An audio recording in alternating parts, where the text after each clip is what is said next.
So these things combined really create this full access and incentive layer called ARIO.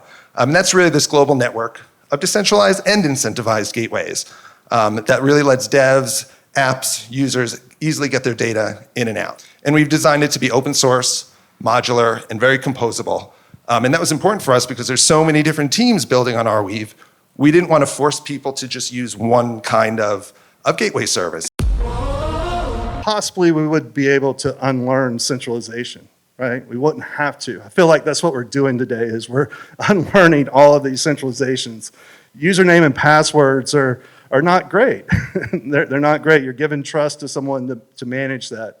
Transferring ownership of uploads. Whenever you upload on a Web 2, you're giving control to that service. When you're building on Quill, you're not just building on an awesome database, but we're also here to help you with your go-to-market. We're here to help you with fundraising. We're here to help you build and design your product and find customers.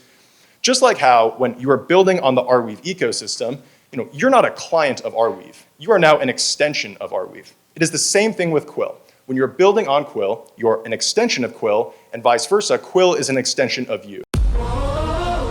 Yeah, so I went walking one day and I was thinking about blockchains that I've been watching since about 2012, something like that. And I just realized, hey, well, one of the things you need to do if you want to install an authoritarian regime is to take control of the information space. And actually we have these decentralized ledgers now, which replicate information around the world. Could we make it so that we could make a ledger of newspaper articles?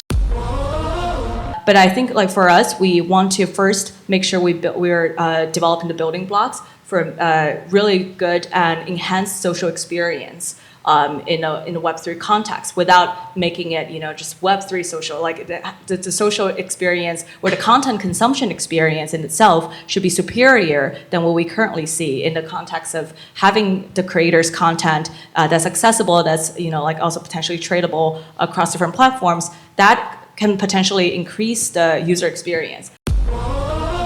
So when people there are always projects that coming to me that will give the Web3 users a Web2 kind of experience, that I'm asking why. And like 10 years ago, do you meet people that think that, okay, they tell you that I will give you a Web2 application with a Web1 experiences, right? So, I mean, I don't think that's a thing that we should solve right now.